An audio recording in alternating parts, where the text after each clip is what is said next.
in about 1870, somewhere like that, just over 150 years ago somewhere, we had in the United States what was called a great religious reawakening. And we also had a scientific community that was discovering things by leaps and bounds. So between religion and science, we were trying to meld them to make perfect human beings, the most sophisticated of all societies, the most moral, the most scientific. So how did this go down? We had men who were doing a lot of research into sexuality and into what they called the vital functions of man. And they had identified vital fluid. And among the vital fluids were blood and semen. And they were very concerned that a man that lost too much semen would be losing his own vitality and possibly even damaging his own soul. Okay, so we have people here that are against masturbation because a man can't grow to be a perfect man if he loses too much of this semen, which apparently happens at a greater rate during puberty than for the rest of their life, just about. So, you have that situation. You also had the science of trying to discover diseases, and they weren't real good at it yet. Their microscopes were not phenomenal. But here is a situation where there were two major venereal diseases, syphilis and gonorrhea. They had very different symptoms, okay? Gonorrhea causes in men a whitish discharge from the penis. This was mistakenly identified as semen. It was pus. But they considered if it's white and it's coming out of the penis, it must be semen. They were wrong. But gonorrhea often went with syphilis. Syphilis symptoms are, first stage you get sores, second stage the spirochetes enter into your spinal column and cause general spasticity, and eventually the spirochetes make it to the brain and literally eat away your brain. So you had side effects of blindness and general mental deficiency, because whatever brains you had, you were losing. And what was the proof of this? You still had a penile discharge. You were essentially leaking your brains out through your penis. Okay, now we've got that. So clearly masturbation could cause your brains to leak out through your penis, and we can't have that. No.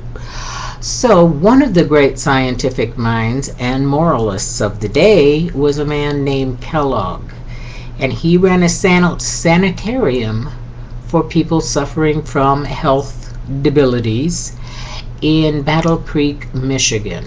And in his sanitarium, they practice a lot of things like colonics, which is still around today and still being warned against today. That is like an enema, only instead of using 2 quarts of water, you use 50 or 60 quarts of water, and can pretty well drain out all the best bacteria your colon has to offer. But Kellogg had decided that one of the reasons, and he ran like he didn't have a boarding house for kids, he adopted a lot of kids because he didn't think that it was appropriate to have sex with his wife. That was kind of bestial. We don't do that. We are above that. But all of these boys, and boys in his whole experience, seem to masturbate a god. And they all seem to wake up with an erection in the morning, now referred to as morning wood. His thought was that they're not going to grow perfect men if these boys continue to masturbate every morning. That's not good for them. So he devoted quite a bit of his life to developing a breakfast cereal that would be so efficient at filling the colon that the first thing that a boy could think about in the morning was going to the bathroom rather than masturbating. And he thought that that would help a great deal. It wasn't for another 50 years that we discovered a cure for gonorrhea and penicillin if they're caught in early stages. Now, clearly, women don't have the same situation with gonorrhea. With women, gonorrhea get the bacteria up into the fallopian tubes where they cause scarring and possibly even the pus. And women always have a whitish discharge as the vagina does its continual self-cleaning, so they often wouldn't notice a gonorrheal discharge. So they were spreading it with no idea whatsoever. But if they were prostitutes having